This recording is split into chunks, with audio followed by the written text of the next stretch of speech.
Connaissez-vous avec Martin Chouinard.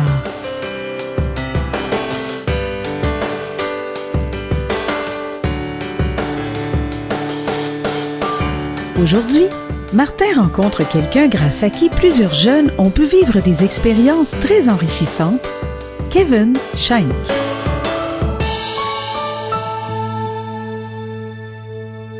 On a la preuve aujourd'hui que d'avoir ses yeux, c'est quand même très utile et ça nous permet de voir plein de choses. Notre invité d'aujourd'hui va vous raconter très certainement un peu plus tard ce qui l'a lié aux personnes non-voyantes. Mais tout d'abord, on va lui dire bonjour, puis on va commencer comme on fait normalement avec tous nos invités. On va commencer par le début de sa vie. Notre invité, il s'appelle Kevin Schenk. Bonjour Kevin. Bonjour Martin. Ça va bien? Oui. Merci d'être là. Merci de t'être manifesté pour Ça fait plaisir. faire partie du projet.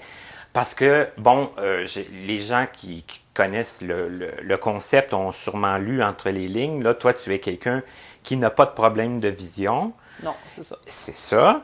Et je le dis souvent, et je vais le dire encore cette année, on en a besoin de personnes voyantes dans le groupe des non-voyants. Et en plus des jeunes, hein, parce que souvent on se demande, les jeunes sont où, qu'est-ce qu'ils font, c'est quoi leurs intérêts. Et toi, tu es quand même relativement jeune. Oui. Je dis relativement parce que tu n'as pas 18 ans, mais tu n'as pas 50 non plus. Non, c'est ça, j'ai 29. 29. Donc, ça veut dire que tu es né, quoi, en 91? En 91, oui. C'est ça. Et tu es né où, toi, au fait? Ben moi, je pourrais dire que je suis né à Montréal, mais pour être vraiment précis, je suis né à Saint-Jérôme, à l'hôpital de Saint-Jérôme. OK. Pourquoi? Parce que mon père était né à Saint-Jérôme et parce que il a beaucoup aimé ce que j'ai cru comprendre, le personnel là-bas. Fait qu'il a décidé que ses enfants allaient naître à Saint-Jérôme. Fait que mes parents habitaient à Rivière-des-Prairies à ce moment-là.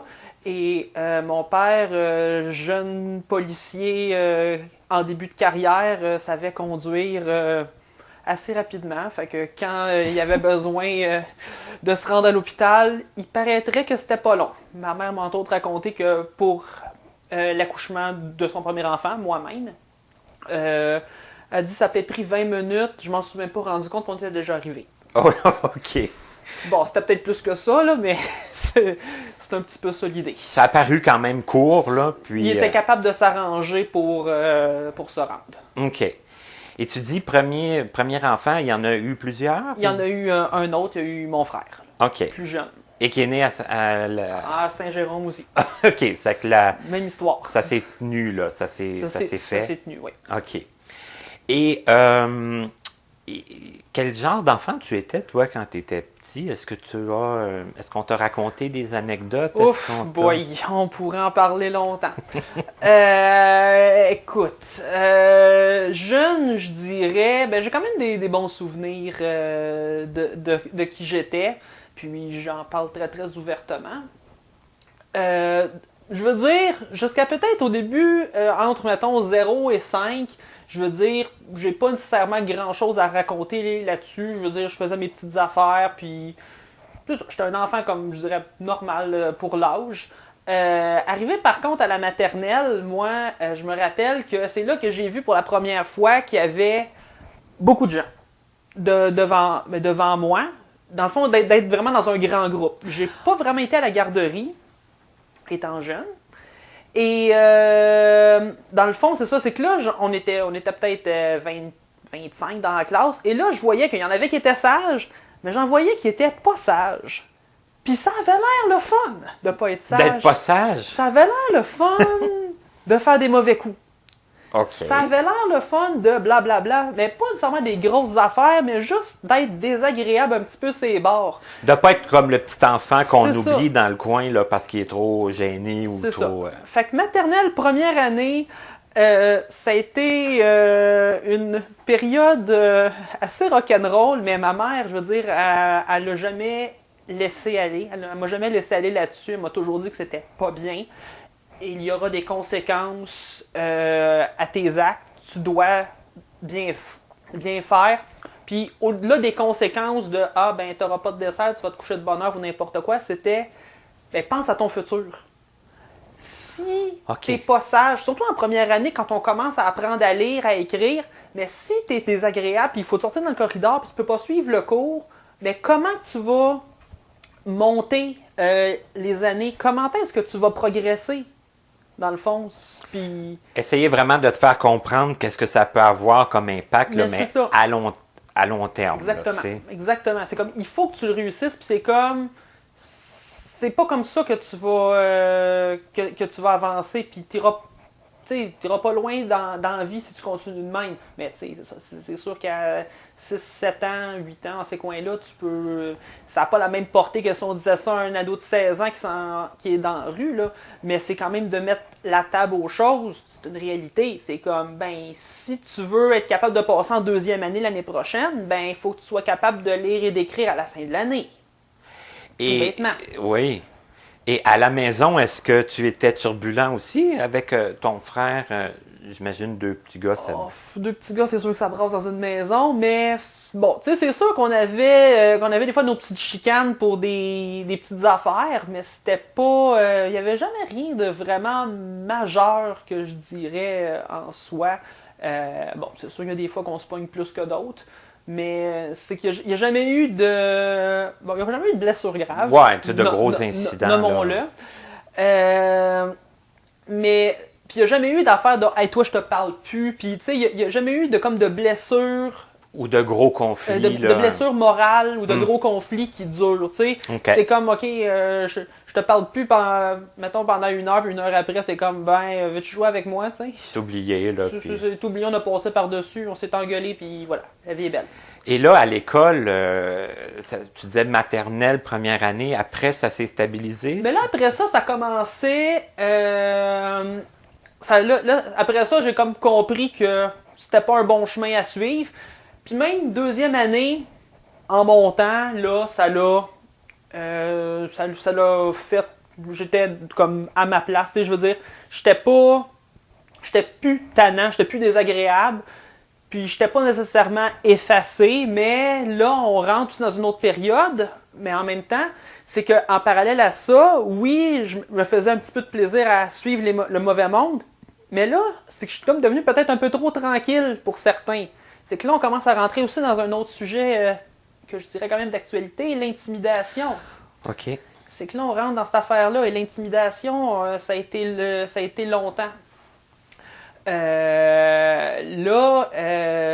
J'ai primaire, ça n'a pas été nécessairement si pire que ça, mais je me retrouvais souvent à être seul, à pas nécessairement être capable d'aller vers tu sais, à vouloir aller vers les gens, mais que les gens ne veuillent pas vraiment de moi, être considéré comme une personne bizarre. Pourquoi? Ouais, mais t'avais pas comme de gang d'amis, là. Non, c'est ça. Non, vraiment pas. Et là, j'ai entre autres souvenir d'un événement, je me rappelle même plus c'était quand, c'était peut-être en deuxième, dans ces coins-là, d'histoire de me faire batailler dans le cours d'école, la fameuse récréation, où je vais te battre après l'école ou n'importe quoi. Fait que ça, j'ai passé par là, puis aussi un gars mal attentionné à un moment donné qui voulait me fouetter avec la corde à danser. Mais voyons, t'as moi. Pourquoi? Regarde, je ne sais pas encore. Je ne saurais pas quoi répondre à ça. Et bon, là, on a monté les années. 6e année finie, on quitte l'école, on s'en va au secondaire. Rendu au secondaire, les 2 premières années du secondaire, je vais surtout me rappeler du secondaire 2, qui a été la pire année. C'était une année difficile pour moi et difficile pour l'école en général. Il y avait quand même beaucoup de choses qui se passaient. Le climat était difficile dans l'école. Je vais entre autres me rappeler être allé voir la directrice 20 fois. 20 fois bien compté, là? Minimum, bien compté. Parce qu'elle m'avait dit, la directrice, si tu te fais intimider ou si tu as des problèmes avec un élève, viens me voir. OK. OK, c'est beau, je m'en viens de voir. Écoute, il est arrivé telle affaire, mais c'était pas, c'est comme, ah ben, un tel m'a dit que j'étais un gros tata, tu sais. C'est pas, ah ben, un tel m'a dit que j'avais un gros nez. Tu sais, j'avais vraiment quelque chose à lui dire. C'était pas des banalités, là. Puis quand je dis que c'était pas des banalités, c'est, salut, un tel, des fois j'étais capable de les nommer, des fois j'étais pas toujours capable, mais souvent j'étais capable de les nommer. Ben, un tel vient simplement de me pousser dans l'escalier. Je viens comme de descendre l'escalier en faisant la planche. Ça, c'est une des choses qui est arrivée. Entre autres. OK. Fait que j'avais quelque chose à raconter à la directrice. Entre autres, cette année-là. Mhm. Et il y a eu plein d'autres affaires. Et là, je vais toujours me rappeler à chaque fois. La directrice le rencontre dans le bureau. Écoute, qu'est-ce que t'as fait là, un tel? C'est comme, moi, j'ai les poussés dans l'escalier, je sais que j'aurais pas dû faire ça. Puis là, tu sais, c'est d'essayer de le raisonner. C'est comme, pourquoi t'as fait ça? Ah, je le sais pas, ça me tentait. Pourquoi tu l'as fait à lui? Je sais pas, blablabla. Puis là, à un moment donné, la directrice me regarde dans plein de cas. Bon, là, faut que tu saches. Je vais appeler ses parents. Je vais le suspendre encore une fois. Il va revenir dans 2 jours avec ses parents. Il va avoir 4 retenues, comme le système, le code de discipline de l'école le prévoit. Mais il faut que tu saches une chose. C'est qu'il est déjà abonné à la retenue jusqu'à la fin de l'année. Parce qu'il y avait des retenues qu'il n'a pas faites qui deviennent doublées. Que ça double. Donc, il est abonné à la retenue jusqu'à la fin de l'année. Tiens-toi loin. Ouais. Il y avait comme, c'était comme à un moment donné, il y avait comme un affaire, c'est comme, ben, où c'est que je peux bien te foutre dans l'école, tu sais. Là, à un moment donné, mon casier était au 2e. Là, à un moment donné, je sais que le gardien, pas le gardien de sécurité nécessairement, mais le surveillant d'élèves, il m'avait mis au 1er, il m'avait trouvé un casier, genre devant son bureau. Il dit comme ça, je vais toujours te voir. Des affaires comme ça, mais c'était juste une année qui était difficile à bien des égards pour moi et pour l'école au complet. Ensuite de ça, 3e, 4e, 5e secondaire, on n'a plus entendu parler. Plus rien. Plus rien. Ben, il y a toujours eu du monde qui se sont essayés, mais à un moment donné, c'est comme... Il n'y avait plus l'espèce d'effet de gang qui se faisait. Tu sais, il était comme tout seul. C'est comme, bon, il est tout seul, puis il a l'air fou, tu sais. Puis, ben, c'est ça. J'étais pas nécessairement le gars le plus cool, puis le gars qu'on veut toujours jaser avec, mais c'est toujours le concept de si tu veux venir me parler, ben tu sais où me trouver. Mais tu t'étais plus importuné, là. J'étais plus importuné. Il y en avait des fois qui s'essayaient de dire une affaire, puis là, c'était comme juste de le regarder, puis c'est comme, sérieux, là? Puis il faisait comme regarder ça, il fait comme, ouais, je pense que j'ai un petit peu l'air fou, fait que je vais m'arrêter là. Je vais m'arrêter là, c'est ça. Et qu'est-ce que... T'étais-tu bon à l'école? T'aimais-tu ça, l'école, premièrement, quand même? Une autre très bonne question ici. Moi, l'école, sérieusement, je l'ai toujours aimé et détesté en même temps. Je m'explique. Primaire, secondaire, on va s'entendre que c'est comme un peu... on parle un petit peu de tout et n'importe quoi. Et moi, ce que je trouve, c'est souvent, pendant ces années-là, je savais pas trop où c'est que ça me menait. Tu sais, c'est comme, OK, on fait des maths, on fait du français, on fait de la géo, on fait de l'histoire, blablabla, tout mélangé ensemble. Mais pourquoi? Où c'est qu'on s'en va avec tout ça? Tu sais, c'est comme, je trouvais ça très, très abstrait. J'étais-tu bon à l'école? Pas vraiment. Moi, je flirtais avec le 60, 65, 70. Oh, 75, donc ça commence à être intéressant. 80! Oh, là, ça a été vraiment bien. Non, j'étais pas bon à l'école, nécessairement. Mais ton but, c'était plus de passer, là, d'avoir... C'était de passer, comme je me dis, ça va valoir à peu près la même chose. Moi, je dis, j'ai toujours fait de mon mieux. OK, malgré tout. C'est ça. Je fais de mon mieux, puis si j'ai eu le... Tu sais, il faut avoir la note de passage, si on s'en sentir pas. Mais je veux dire, une fois qu'on a 65, 70, c'est beau. C'était satisfaisant pour toi, là. C'est passé, on avance, on continue. Puis, si j'ai eu ce résultat-là, je me dis juste, ben, c'est pas parce que j'ai été paresseux ou parce que je me suis assis sur mes lauriers ou que j'ai pas étudié ou n'importe quoi. C'est que j'ai fait de mon mieux. Donc, on est relax avec ça, puis on se rendra pas malade. Ça aussi, c'est une chose importante, ne pas se rendre malade. Ben, t'as très, très raison, là. Oui. T'as tout à fait raison. Mais, tu sais, il y a des gens qui consacrent beaucoup de temps à leurs études. Toi, ce que j'en comprends, c'est que tu n'étais pas toujours dans tes livres, là. Non. Mais qu'est-ce que tu faisais d'autre pour t'occuper pendant, mettons, au secondaire, disons secondaire 3, 4, 5, là. Le 2, on va l'oublier. Ben, 3, 4, 5, j'étais pas nécessairement, comme on dit toujours dans mes livres, à étudier fort, mais il y a une chose qui était toujours importante pour moi, c'était de faire mes devoirs. Et moi, faire mes devoirs, ça a toujours été quelque chose qui était long. Et là, c'était pas juste... On parlait de 3, 4, 5, mais c'est depuis première année, les devoirs et les leçons, ça a toujours été long. T'étais pas du genre à régler ça en 15 minutes. Là, donc, mais moi, je veux dire, j'arrivais de l'école secondaire, on finit un petit peu plus tard. Toujours, on finissait à 3h30, le temps de prendre l'autobus, arriver à la maison. Il est rendu 4h, mettons, le temps de prendre des fois une mini-collation, mais chez nous, il n'y a jamais eu d'histoire de « Ah, ben on fait les devoirs après le souper » ou n'importe quoi. Nous autres, ça a toujours été « T'arrives à la maison, puis on commence tes devoirs tout de suite. » Si tu finis les devoirs en 1 heure, ben tu auras le reste de la soirée pour toi. Mais c'est juste que si les devoirs sont pas finis, ben on a encore du temps devant nous pour les finir avant l'heure du dodo, qui on veut, autant que possible, soit le plus à l'heure possible. T'sais, si on dit le coucher il est à 8h, 9h, dépendamment de l'âge. C'est pas mal ça, là. Ben, c'est le but, c'est qu'il faut pas que les devoirs il faut que les devoirs soient finis, que les bains soient pris. Et que tu as eu peut-être un petit peu de temps pour jouer. Il y a eu un petit peu de temps pour jouer entre-temps. Fait que les devoirs, ça s'est toujours fait en arrivant à la maison. Puis ça n'a jamais été négociable. Et j'aime bien l'idée. J'ai toujours bien aimé l'idée. Mais malgré ça, même si je reviens, mettons, en 3, 4, 5, les devoirs, j'arrivais à la maison, je m'assoyais, puis des fois, c'était long. Parce que, je veux dire, je n'étais pas nécessairement rapide. La raison du pourquoi, du comment... Il faudrait aller plus tard puis revenir pour pouvoir faire la connexion. Mais c'était souvent long. Fait que... donc, c'était quoi que je faisais à part être dans mes livres à étudier fort? Ben, je faisais au moins mes devoirs, qui était le minimum qui était demandé par l'école, par le professeur. Sinon, ben, conséquence. Oui.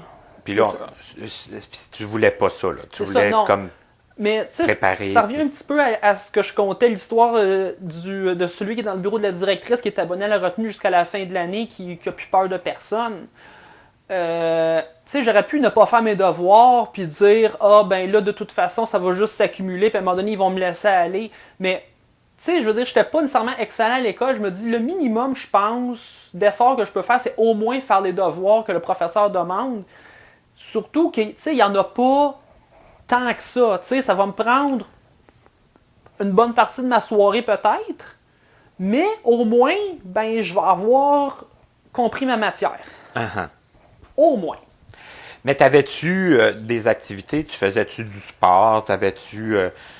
Est-ce que tu jouais à des jeux vidéo? Est-ce que tu écoutais la télé? C'était quoi que... Télé, moi j'étais quelqu'un plus de télé. Jeux vidéo, pas vraiment. J'ai jamais été du type très, très, très jeux vidéo. OK. En général. Des fois une petite partie de quelque chose, des fois avec mon frère très très jeux vidéo. Une petite partie avec mon frère, ok, à l'occasion. Mais de là à m'installer, même à l'extérieur du temps d'école, quand j'ai le choix, devant l'ordinateur ou la console, puis jouer sérieusement quelque chose, jamais été mon style. OK. Télévision, oui. J'aimais ça regarder des programmes, mais des fois des programmes plus de variété. Est-ce que je regardais vraiment des séries? Oui, des fois le soir, quand les devoirs étaient bien faits, puis qu'on réussissait à finir pas trop tard, souvent c'était le temps d'écouter Annie et ses hommes. Ah, OK. J'avais beaucoup écouté Annie et ses hommes avec ma grand-mère. OK. Fait que des fois j'essaie d'écouter des téléromans comme ça, en relaxant le soir, tu sais. Sinon, ben, après ça, les programmes d'hiver à la télé de variété. Pas nécessairement quelque chose qui me passe par la tête plus qu'il faut. Regarder les nouvelles. Toujours beaucoup aimé regarder les nouvelles. Ouais, se tenir au courant de l'actualité. C'est pas nécessairement faire ah oui, puis commencer à avoir des pensées super compliquées, mais c'est comme, ben, qu'est-ce qui s'est passé aujourd'hui? Puis, ah bon, il s'est passé ça aujourd'hui. C'est sûr que des fois, ça devient redondant quand ça commence à parler des guerres, puis un a tiré sur l'autre, puis l'autre a répliqué, puis le lendemain, c'est le contraire, puis paf, pouf. Bon, okay, ça, des fois, on a un petit peu compris la chanson, mais des fois, il y a des choses qui sont plus intéressantes ou plus près de nous.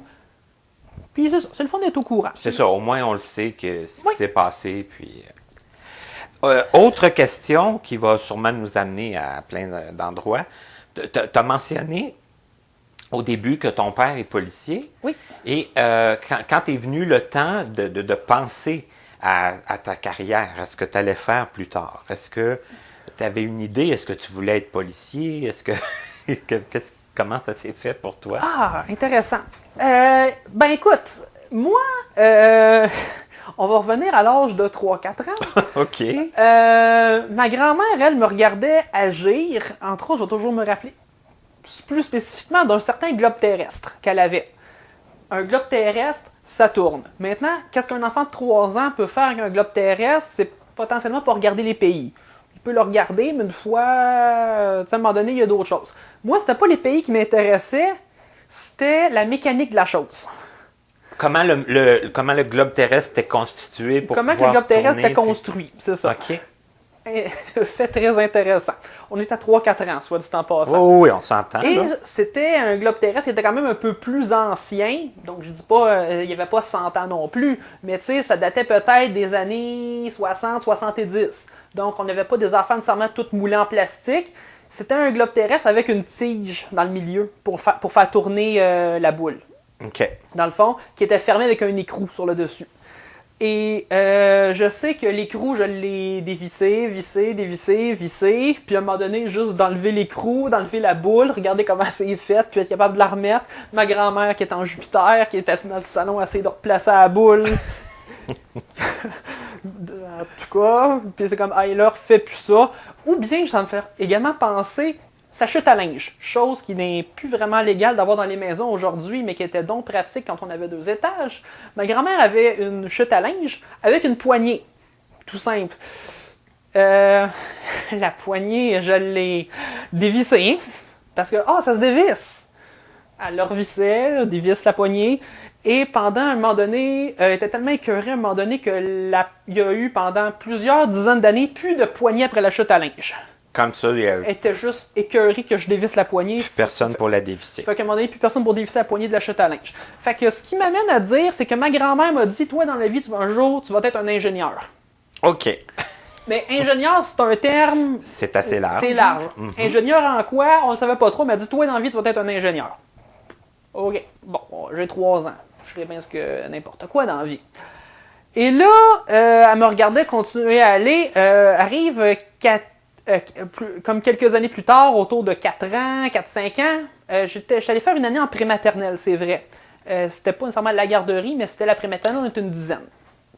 Endroit qui était très très cool à Montréal, qui appartenait qui appartient toujours encore aujourd'hui à un ami de ma tante, voilà, qui est éducatrice. Ben, je pense qu'elle est plus qu'éducatrice, mais elle a étudié, entre autres, en éducation à l'enfance. OK. Et elle avait parti une garderie prématernelle à Montréal, et c'était son premier groupe, et ma mère m'avait inscrit. On est à peu près une dizaine, c'était vraiment cool. Puis, cette année-là, on avait, entre autres, fait l'expérience du volcan. Et l'expérience du volcan, je l'avais vraiment beaucoup aimée. Tellement aimé que je l'ai refaite plusieurs fois chez nous. C'est quoi l'expérience du volcan? L'expérience du volcan, c'est quand on mélange du bicarbonate de soude puis du vinaigre, puis ça fait de la broue. Ah, vous faisiez ça en prématernelle? Oui, on faisait ça, mais tu sais, c'est parce qu'on avait étudié les volcans. Oui, oui. Fait que là... Oui, pour montrer un peu... Fait que là, on avait un verre, on avait mis du papier d'aluminium autour pour faire comme les côtés du volcan. Après ça, l'éducatrice avait mis le bicarbonate de soude puis du vinaigre. Puis là, après ça, elle nous montrait que ça coulait. Des choses comme ça. Ah oui, on avait mis du colorant rouge. OK, c'est vrai aussi. Fait que, mais ça, cette expérience, je l'avais beaucoup, beaucoup aimée. Fait que je l'ai refaite plusieurs fois chez nous, en cachette, dans le lavabo. En fait, pourquoi est-ce qu'il ne reste plus de bicarbonate de soude puis de vinaigre? On sait pas trop, hein? Mais non, souvent, ça finissait par « Qu'est-ce que tu fais? Rien! » Un enfant qui fait rien est probablement en train de faire un mauvais coup. Il y a des fortes chances. Quand il est trop sage, là, qu'on ne sait plus où ce qui est. C'est ça. Quand on n'entend plus parler, c'est ça. Ouais. Fait qu'elle dit... Fait que là, ça faisait un peu comme définir le sujet. J'allais être un ingénieur de chimie. J'allais faire de la chimie. Hey. Et c'est vrai que la chimie, ça semblait nice à ce moment-là. Et pendant une bonne partie de mon primaire, quand on me demandait, puis ils nous font des fois faire des petits exposés oraux, qu'est-ce que tu voudrais faire comme métier dans le futur, comme travail? Ah, moi, j'aimerais être chimiste. Et j'ai beaucoup parlé de ça, et blablabla, blablabla. J'ai roulé ça peut-être tout mon primaire. début du secondaire aussi, mais des fois, début du secondaire, ça commence à s'atténuer un peu. Gros changement qu'il y a eu, c'est que c'était un remix de poste de télé quand est arrivée la chaîne Z-Télé. Oui. Z-Télé, qui était sur le câble au canal 26, je vais toujours m'en rappeler, juste après Historia. Et ouais, c'est ça. Il y avait une émission que je regardais en revenant d'école le midi pour aller dîner, qui s'appelait Robot War. Une bataille de robots. Puis là, je regarde ça, puis je fais comme wow, ça c'est nice. Genre, ça me tente. Et là, je me suis dit que c'était pas tant de la chimie peut-être que je voulais faire, mais de la robotique. Parce que la robotique, c'est le futur. Ben oui, c'est en vogue. Puis là, il parlait beaucoup de robots dans ce temps-là, tu sais. On était au détour des années 2000 quelque chose, tu sais. Puis là, il nous disait, voici le futur, le chien robot, la maison robot, l'automatisation, toutes ces affaires-là. Puis, tu sais, il me faisait miroiter ça. Puis c'est comme, hey, crime, dans quelques années, ça va être ça, ça va être nice. Je me dis, en général, la robotique, ça a l'air de me tenter. Fait que je veux faire de la robotique. Et là, arrive secondaire 3. Secondaire 3, on avait les cours d'éducation choix de carrière. Oui, j'ai connu. Oui, cours qui ont mis les ciseaux dedans dans la réforme. Malheureusement, c'est remplacé par projet personnel d'orientation, qui est un cours qui est semblable, mais pas nécessairement pareil. Ouais. Cette année-là, entre autres, c'est que là, ils nous demandaient de tranquillement commencer à penser à ce qu'on va faire après le secondaire. Et moi, je dis, je veux faire de la robotique, je veux être roboticien. Mais là, on commence à fouiller dans les livres. Puis là, on parle d'un programme de formation. On dit pas juste ça, je veux être ça dans la vie, tu sais. Faut être capable de trouver la formation pour se rendre. C'est comme où c'est qu'on s'en va. Et là, je commence à fouiller, puis je me rends compte qu'il n'y a rien en lien avec la robotique. OK, carrément. Ben, c'est ça. Puis je trouvais comme plus ou moins le chemin pour me rendre. Mais il doit y avoir un chemin. Fait que je me dis qu'il faut juste le trouver, le chemin. Le chemin est quelque part où il y a moyen de se rendre, mais il faut juste trouver le moyen. Et là, je fouille un peu, et là, à cette époque-là, il y avait le baccalauréat en génie de la production automatisée de l'ETS qui se donnait, donc l'université. Mais avant de rentrer à l'université, il faut passer par le cégep. Le cégep. Mais, par où je passe? C'est là que ça bloquait. Et là, j'ai fouillé, et là, il y avait l'Institut Técart. L'Institut Técart, oui, à l'époque, donnait seulement un AEC en robotique, automatisation. Il n'y avait rien il n'y avait pas de DEC qui se faisait. En plus, là, on est dans un collège privé, donc ça coûte cher. Et ma mère, elle, me disait, j'ai pas les moyens de t'envoyer là pour ton poste secondaire. Puis, l'autre affaire, c'est que ça ne menait pas à un DEC, ça menait à une attestation d'études collégiales. Donc, pas nécessairement quelque chose d'excellent pour monter, pour le futur après, pour continuer à bâtir dessus. Ouais. Et là, bon, c'est que là, je suis tombé par hasard sur... j'ai un peu regardé, épluché le programme, et là, je me suis rendu compte que... Non, c'était pas le hasard tout de suite, le hasard, c'était autre chose. Je viens juste de penser à ça. Et là, je me dis, je vois le programme, puis ils veulent comme qu'on rentre par un programme technique, de collégial technique. Moi, ce qui m'intéressait le plus, c'est donc là, je me dis, la robotique, c'est le fun, mais ce que je veux faire dans le robot, c'est comme, c'est quoi un robot? Me dit, ben moi, ce qui m'intéresse, c'est la mécanique du robot. Bon, on venait de répondre à une question de gens partants. Moi, ce que je veux faire, d'abord et avant tout, c'est pas de la robotique, c'est de la fabrication mécanique. OK, ça se clarifiait un peu. Donc là, ça commençait à se clarifier cette année-là. Fait que 3, 4, c'était-tu en 3? Non, je pense que c'est plus en 4, par contre, l'éducation choix de carrière. En tout cas, c'est vers la fin du secondaire, ça c'est sûr. Ça se clarifiait dans ces coins-là. Et là, bon, c'était déjà défini que je voulais m'en aller en génie mécanique. Donc, là où se donne le DEC en génie mécanique, Cégep Saint-Laurent, Cégep du Vieux-Montréal, ou Collège Dawson en anglais. Donc moi, je suis pas vraiment anglophone pour étudier. Fait que il y a un choix qui s'éliminait, donc Vieux-Montréal ou Saint-Laurent, dans le fond. Donc là, ça se clarifiait déjà en partant. Effectivement. Maintenant, on revient au principe que moi, j'étais pas excellent à l'école. Là, c'est sûr que pour rentrer en génie mécanique, il faut avoir un certain niveau au point de vue académique au secondaire pour pouvoir rentrer. Et là, il est arrivé que, arrivé vers la fin du secondaire, ben, le niveau, je l'avais comme pas vraiment. Il fallait que je fasse les mathématiques avancées. Puis, ben écoute, secondaire 3, j'étais super bien aligné pour faire les mathématiques avancées. L'année d'après, ce qu'on appelle le 436. Oui. J'ai fait 2 étapes que j'étais haute. Il fallait avoir au moins 75 pour s'inscrire. Puis les deux étapes, j'étais au-dessus de 75. Je poussais fort, là. Puis je travaillais fort, puis j'y croyais. Parce que là, je commençais à voir l'utilité des choses. De la note, là. Je me dis, si je travaille fort, ben je vais pouvoir faire ça. Fait que là, ça vaut la peine, là. Fait que là, on commence à pousser. Puis parce qu'il y avait 2 prérequis. Donc, d'avoir au moins réussi les mathématiques 5-26 et avoir réussi la physique de 5. Ça, c'était le prérequis qu'il fallait avoir à la fin. Et là, bon, 2 premières étapes, j'ai au-dessus de 75, ça va. Mais là, les 2 premières étapes, les deux étapes qui suivent, ça va pas bien, ça dérape. Et là, je me retrouve encore dans la petite zone que j'étais habitué de flirter, 65, 70, mais là, on a plus 75. Fait que moi, l'année d'après, ça veut dire qu'il m'envoyait en mathématiques 416. Fait que je ratais le bateau. Ouais, ça marchait plus. Fait que là, encore une fois, je retourne dans les petits livres. Le guide Choisir, en passant, des éditions Septembre, m'a beaucoup aidé. Ça, je vais toujours m'en rappeler. Je l'ai feuilleté à l'endroit, à l'envers, à l'envers, à l'endroit. Tout était écrit dedans. Fait que je suis tombé par hasard sur Cégep de Drummondville qui donnait un cours de génie mécanique à des élèves qui avaient gradué du DEP en technique d'usinage. OK.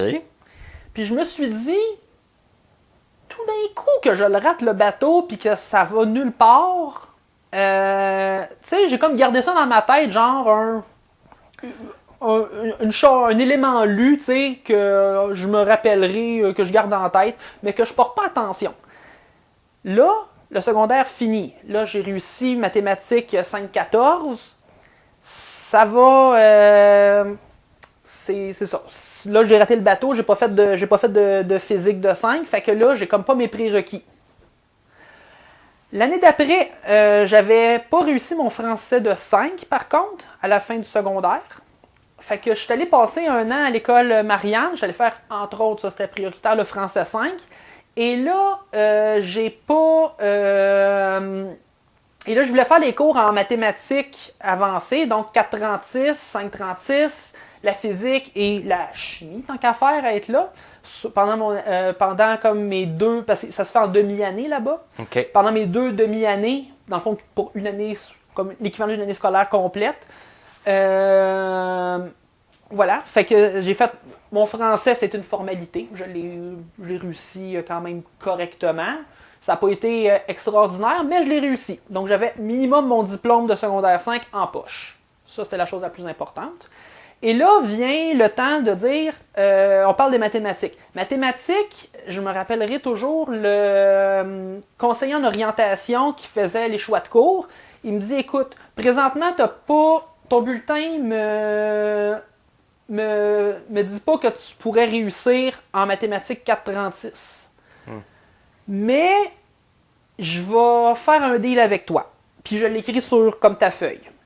J'accepte de t'inscrire en mathématiques 436 et ainsi qu'en sciences physiques 436 une seule fois. Donc, si tu le réussis, tant mieux. Let's go, bingo. Mais si tu ne le réussis pas, ben là, il va falloir que tu fasses le cheminement habituel que tous les autres élèves font. Donc, de faire des mathématiques de 3, bien les réussir, puis après ça, de rentrer